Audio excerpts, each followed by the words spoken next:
Alright, we're going to get started with some velocity tests of the Hornady Critical Duty 135 grain 9mm from a car PM9. This is just 5 shots to get an average velocity. This is the standard pressure version.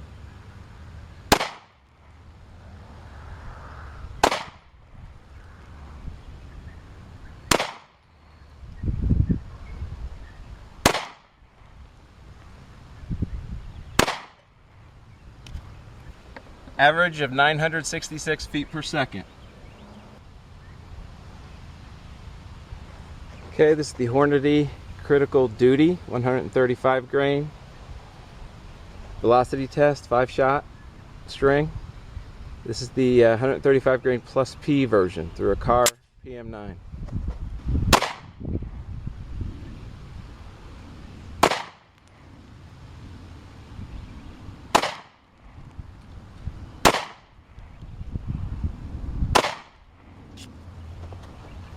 Okay, 5 shot average was 1,013 feet per second. This is a test of the Hornady Critical Duty 135 grain 9mm Luger. This is the standard pressure loading. It'll be the first one to shoot through a car PM9.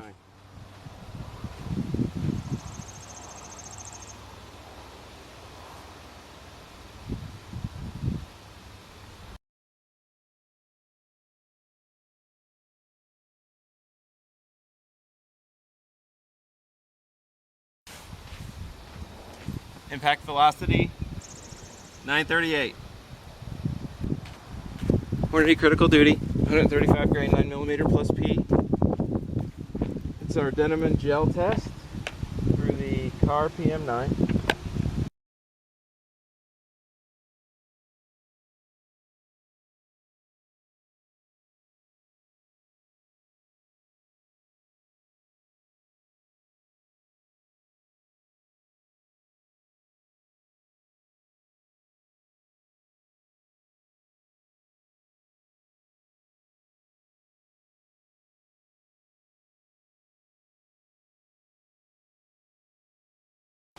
.978 feet per second.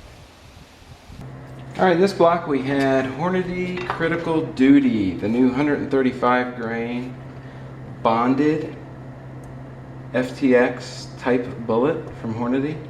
We tested the plus P, 1 shot in this end, which entered in at 978 feet per second. On this end we shot a standard pressure Critical Duty, and that entered at 938 feet per second. So you're looking at exactly 40 feet per second difference between the standard pressure and the plus P. So we'll see what that does to the penetration depth. I do want to make one note. I did notice at the very end of this block I'm seeing a tiny piece of copper. So could possibly the standard pressure have completely penetrated the entire block? Stay tuned and find out.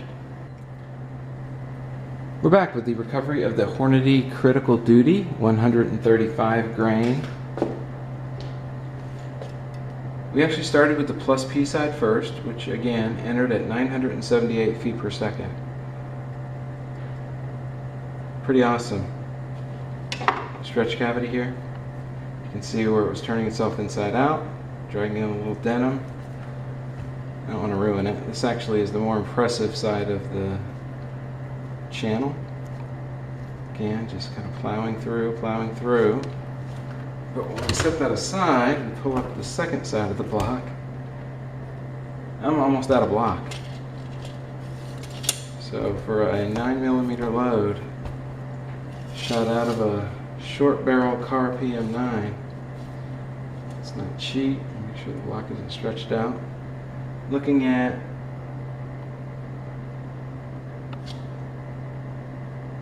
I'll give it credit for a full 15 inches of penetration. Because I believe in the very front of this bullet, under this little flap, is going to be the red plug, which actually gives it credit for like 15 and an eighth. You can pretty much always count on this red plug being in the front of every critical defense and now Critical Duty bullet.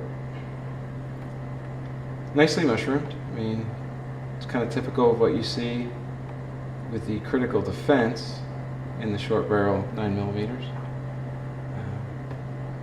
Full expansion. I mean, all the pedals expanded and wrapped under. And that red plug just sat there all the way through to the end of the travel. So I will give it credit for 15 inches. Okay, we're back with the recovery of the Hornady Critical Duty 135 grain standard pressure. This side, it's not really, there's a little bit of a crush cavity here. The other side's more impressive. Some denim being dragged in. We can pick that out so it doesn't end up contaminating the rest of the block. Set that aside. This side tells the story. It entered, turned itself inside out, started penetrating, veered slightly to the left, which may have been my fault. I wasn't lined up completely straight with the block. And remember I alluded to a tiny bit of copper being visible at the very end of the block? This baby cleared the block and came to rest just under, just short of breaking through. So again, gosh, I'm going to give it credit for 15 3/4, and that's on the standard pressure, which actually looks like it penetrated deeper than the +P version. There's our red plug sitting just in front of the bullet, and this one went straight as an arrow. There was no flipping or turning of any kind. It just expanded and kept right on going all the way through the block. No deviation at all. Now, it does not appear to have expanded as greatly as the +P version, but we'll know for sure once we get it cleaned up and measure it. And here's our red plug that was sitting right in front of it. You're not going to be able to see this, but something I just noticed. This red plug has a small H cast in at the base of it for Hornady, I'm assuming. So, little Hornady trivia for you.